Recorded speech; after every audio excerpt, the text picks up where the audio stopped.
Okay, so in this video I wanted to go over how to install your Ramjam Racing spools for the V2. For this car, I did have to remove from the V1 positioning to V2, and just as an FYI, the mount for the V1 is the same length or same distance apart as the V2. So this will just go right there.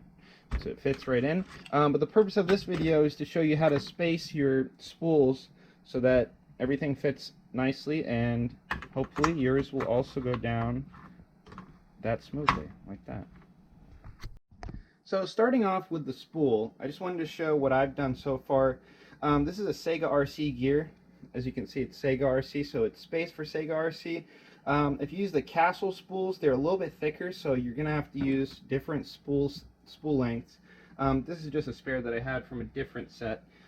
But what comes in the box is you got your main one, you got your main spool length spacer, and you have a couple different length ratios.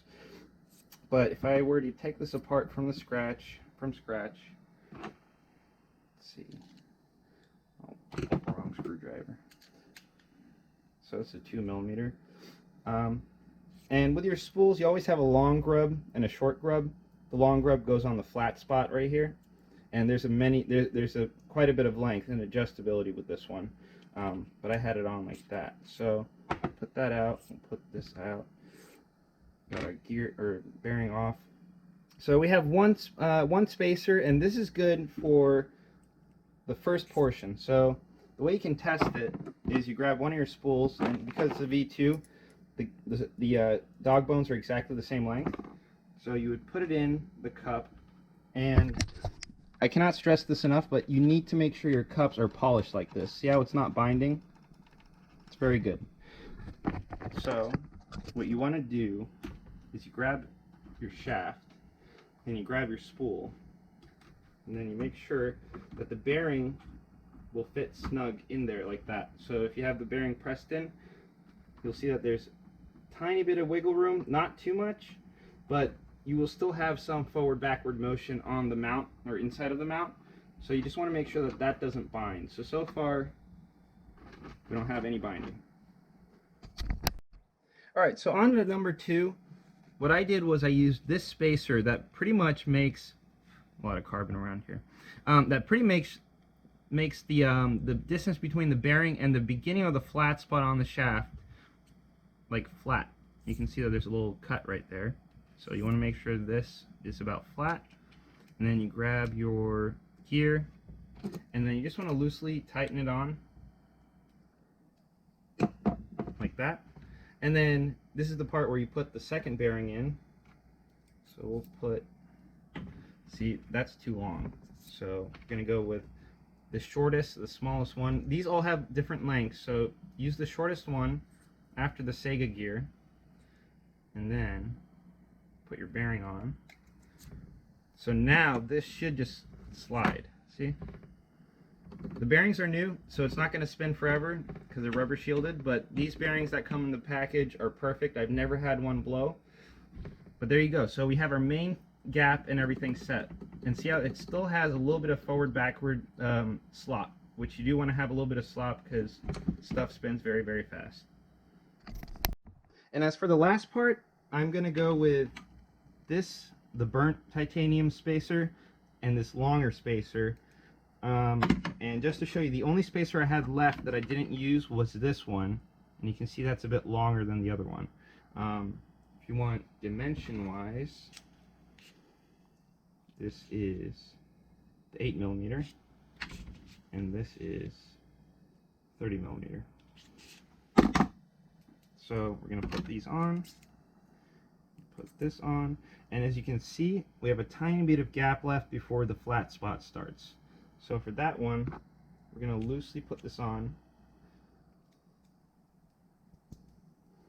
It needs to be popped in a little bit, but we're going to thread lock all of this later.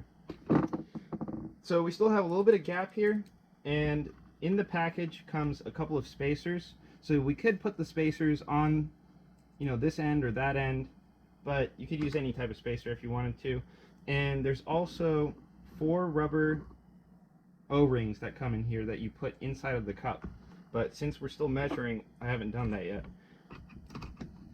So we're going to put the front shaft on, and this part can be tricky depending on how much binding you have, but if you do it correctly, like that. So we are pretty good here. We got a decent amount of slop on the back. Although I have an O-ring on there, I should put one in the front, or I mean the rear end of the spool. But as you can see, these are a bit longer cups. I machined these and polished these so they're super duper smooth. This rear shaft actually exploded and this bearing is still fine. 70-75 metal. So that's good, and the front needs an O-ring removed actually, and that's why the front is not making any noise.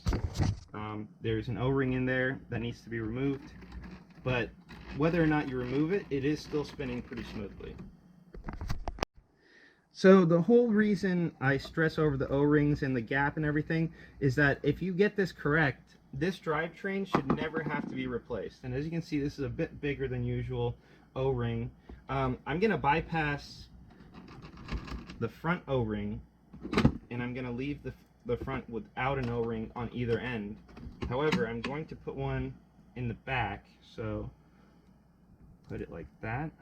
And then you want to slow, it's like a dentist thing, so you want to make sure that it's in there as snug as possible because they tend to pop out on their own.